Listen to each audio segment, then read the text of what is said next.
News সত্যের পাশে সময়ের সুখবর নিয়ে এলো হামজা ফ্যাশন।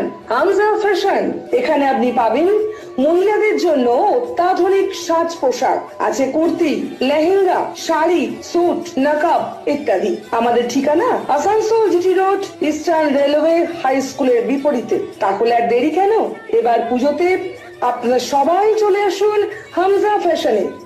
ন্যায্য দামে নিয়ে যান আপনার পছন্দ মতো জিনিস। নিউজ সত্যের পাশে সময়ের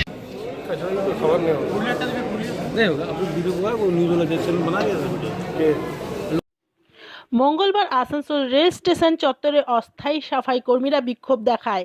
তারা কাজ বন্ধ করে তাদের ন্যূনতম বেতন বৃদ্ধির দাবিতে এই বিক্ষোভ দেখায়। তারা বলে তারা ঠিকাদারের অধীনে কাজ করে, তাদেরকে 9,000 টাকা বেতন দেওয়া হয়। এই মূল্যস্ফীতির যুগে কম বেশি 15,000 টাকা দেবার কথা বলে ঠিকাদার নিয়ে এসেছিল, কিন্তু বর্তমানে তাদের বেতন দেওয়া হচ্ছে 9,000 টাকা। তাই তারা দাবি করে তাদের বেতন বাড়িয়ে অন্তত 12,000 টাকা করা হোক।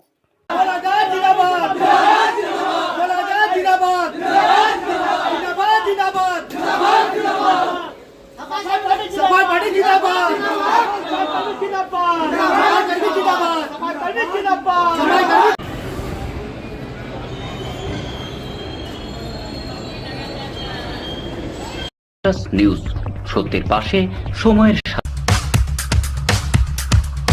Green Asansol, clean Asansol. আপনাদের শহর আসানসোলকে রাখুন সবুজ ও সতেজ, আর থাকুন সুস্থ ও স্বাস্থ্যবান, কারণ হেলথ ইজ ওয়েলথ।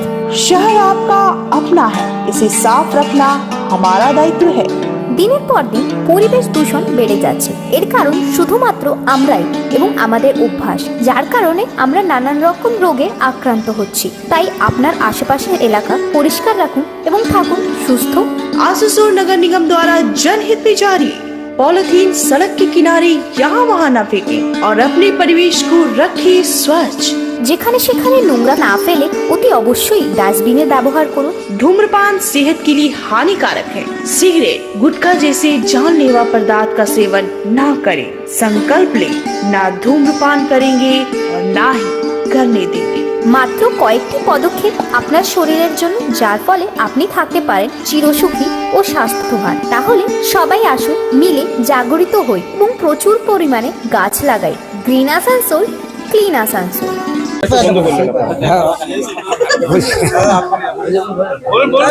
আমরা অনেকদিন থেকে কাজ করছি, কিন্তু আমরা ঠিক রেট পাচ্ছি না। আমাদের কম হাজিরিতে কাজ করা ছিল, আমাদের এখন নতুন কন্ট্রাক্টর এসেছে, ওরা আমাদেরকে বলছে যে 9,000 টাকা দিব, কিন্তু 9,000 টাকা আমাদের হচ্ছে না। আর আমরা চাইছি 12,000 টাকা পিএফ এসআই। আবার আমরা যদি লাইনে কাজ করি, ওদের আমাদের চোটঘাট লেগে যায়, ওটাও আমাদেরকে দিতে হবে। আর আমাদের ছুটি চাই, চারটে আমাদের ছুটি চাই, ওই ছুটির পয়সাটাও আমাদের চাই। আজ আমাদের ঠিক নতুন ঠিকাদার এসে, ঠিকাদারের সঙ্গে আমাদের কোনো কথাবার্তা হয়নি, কোনো ঠিক হয়নি। ওই জন্য আমরা আজ কাজ বন্ধ রেখেছি, সব সাফাই স্টাফ, ওই জন্য আমরা কাজ বন্ধ রেখেছি। এবার যদি আমাদের সব রেডি হয়ে যায়, তা আমরা কাজ চালু করে দেবো। আমার নাম চন্দন দাস। নিউজ সত্যের পাশে সময়ের